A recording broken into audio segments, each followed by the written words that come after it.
The train groaned as it rolled into the dusty little town of Blackstone Ridge. Its iron wheels screaming against the rails like they too feared stopping there. Wind pushed dry sand through the empty streets, rattling loose shutters and creaking signs that hung crooked over abandoned storefronts. It was the kind of place travelers passed through quickly, never a place they stayed. Yet on that gray afternoon, one woman stepped down from the train with a small suitcase in her trembling hand and nowhere else to go. Her name was Eliza Harper, and she had come to marry a man she had never met. The mail-order bride advertisement had promised stability, a ranch, and a respectable husband. The letter had been short but polite. My name is Thomas Walker. I own land outside Blackstone Ridge. I seek a wife who values hard work and loyalty. For Eliza, that had been enough. After losing both her parents to sickness and being forced from the only home she'd known, the idea of starting over somewhere far away had felt like hope. She had imagined a quiet ranch, warm evenings, and a man who might grow to care for her in time. But the moment she stepped onto the wooden platform, something felt wrong. No one greeted her. The few townsfolk standing nearby stopped talking when they saw her. Their eyes moved from her modest blue dress to the letter in her hand, then quickly away again. A pair of men near the saloon muttered something under their breath and laughed. Eliza swallowed the growing knot in her throat. She approached the stationmaster, an older man leaning against the wall with a cigarette hanging from his lips. Excuse me, sir, she said softly. I'm looking for Thomas Walker. The stationmaster froze. For a moment he simply stared at her like she had asked for directions to the devil's house. You're the bride? He asked slowly. Yes. He exhaled smoke and shook his head. Girl, you shouldn't have come. A chill ran down Eliza's spine. Why? She asked. But the man didn't answer. Instead, he pointed down the road toward the edge of town. If you're looking for Walker, you'll find him there. Eliza followed his finger and saw something that made her heart skip. At the far end of the street, beyond the last building, stood a tall wooden cage. Inside it, someone was moving. Her steps slowed as she approached. The wind howled around the structure, carrying the faint clink of chains. People gathered nearby but kept their distance, whispering nervously. Eliza's breath caught when she finally saw the man inside. He was enormous. Broad shoulders filled the cage like a trapped bear. His dark hair hung over his eyes, and a thick beard shadowed a jaw that looked carved from stone. Dirt streaked his shirt, and heavy iron shackles wrapped around his wrists. He looked dangerous.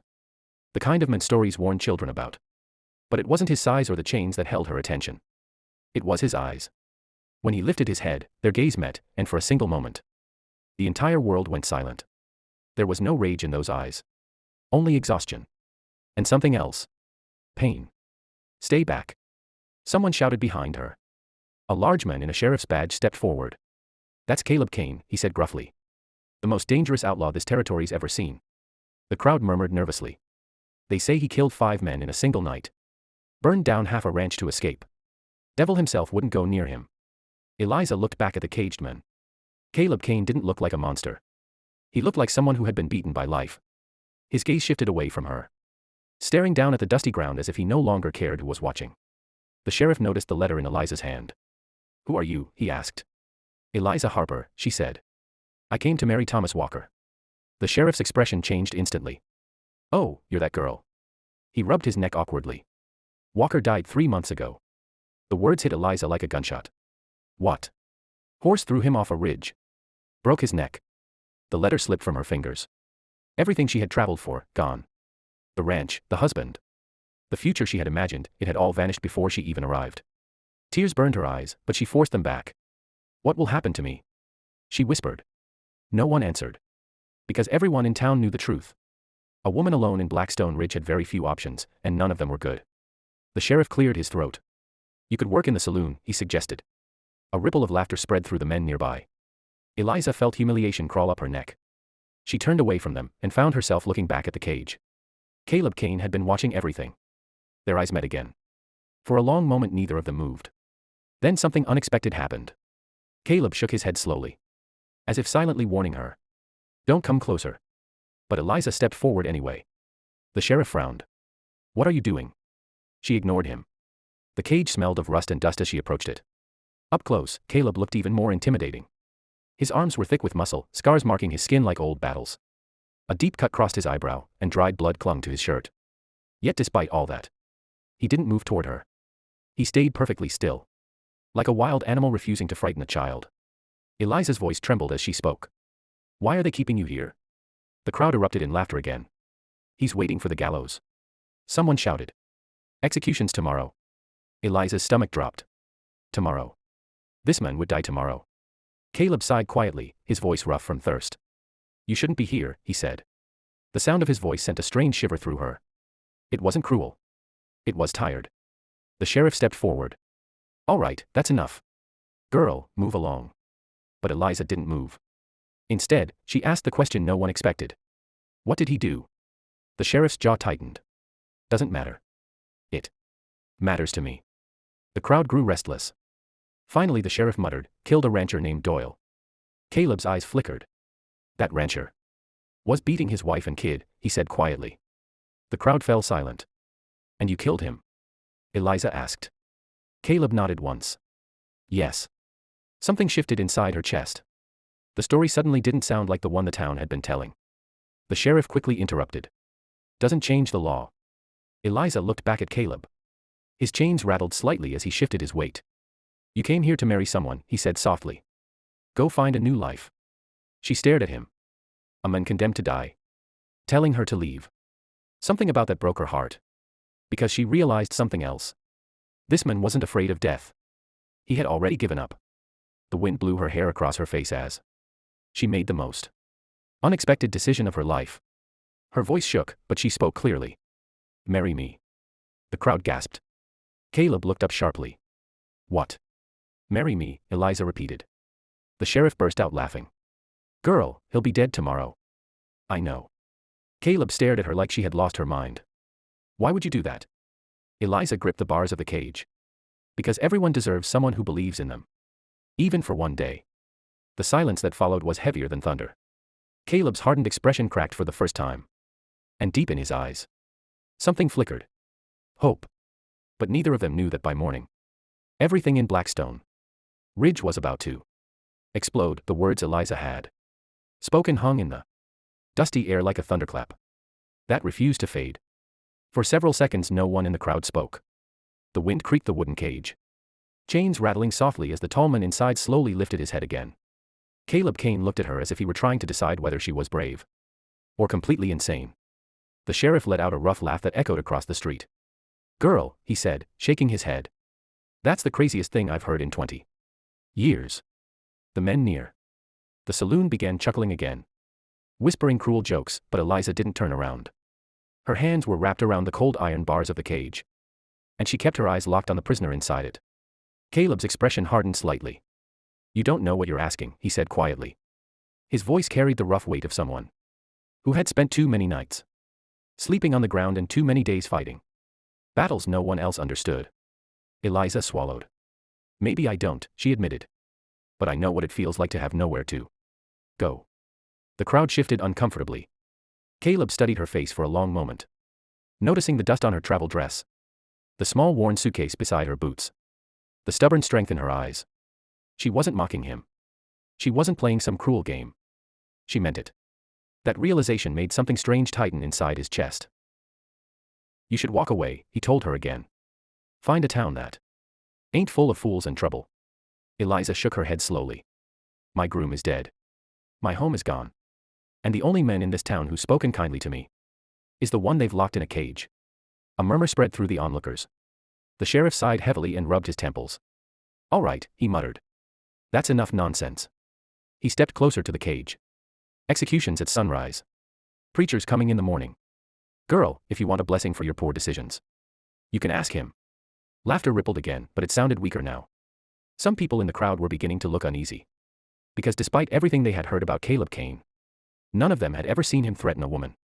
In fact, he hadn't moved an inch toward her. Caleb leaned back slightly against the wooden wall of the cage, chains scraping softly. You're wasting your kindness, he said.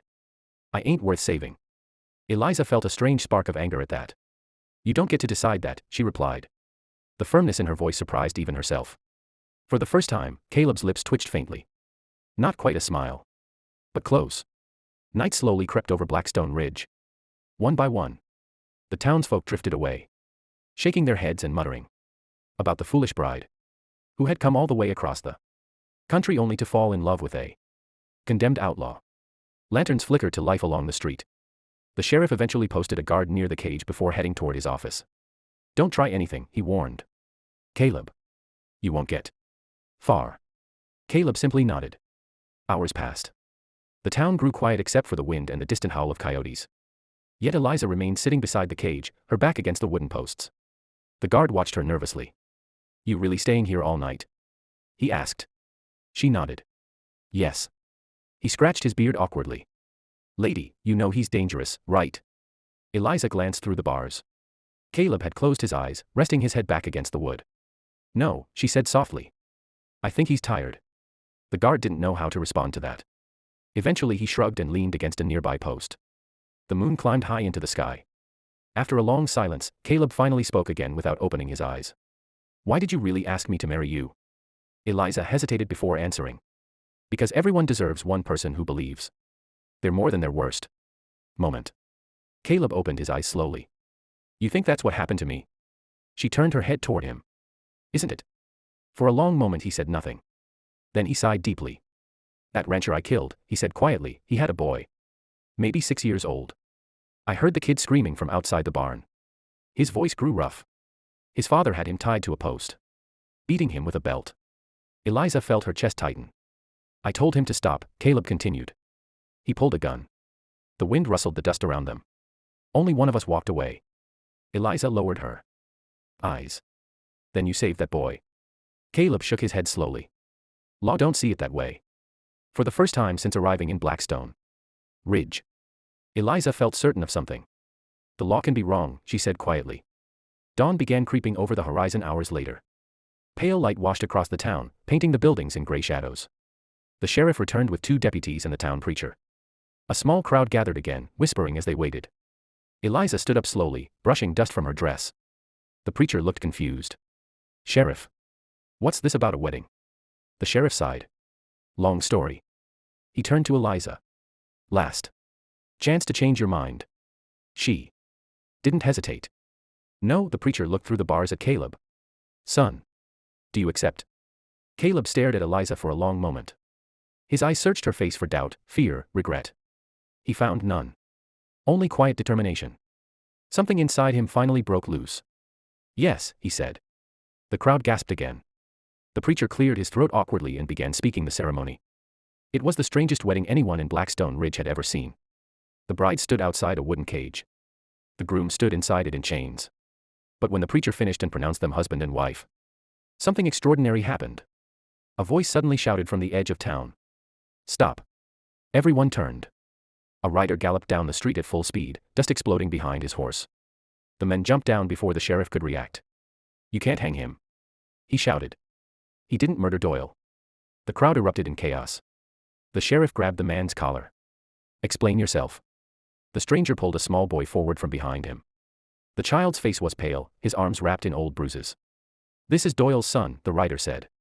The boy looked at Caleb and whispered shakily. He saved me. The entire street fell silent. The sheriff's face slowly turned red. He looked from the boy to Caleb, to the chains. Minutes later the cage door creaked open for the first time. The iron shackles fell to the ground with a heavy clang. Caleb stepped out slowly, rubbing his wrists. He looked at Eliza as if the world had suddenly changed direction. You just married a free man, he said quietly. Eliza smiled for the first time since arriving in Blackstone Ridge. Good. She replied softly. Because I wasn't planning to become a widow today. Caleb stared at her for a moment. Then laughed. A deep, warm laugh that no one in town had ever heard before. The crowd slowly dispersed, whispering in disbelief. As the sun rose over the dusty town, Caleb Kane picked up Eliza's small suitcase and slung it over his shoulder. You still want that ranch life? He asked. Eliza slipped her hand into his. Yes, she said. And together they walked down the empty road toward a future neither of them had expected. But both of them had finally found.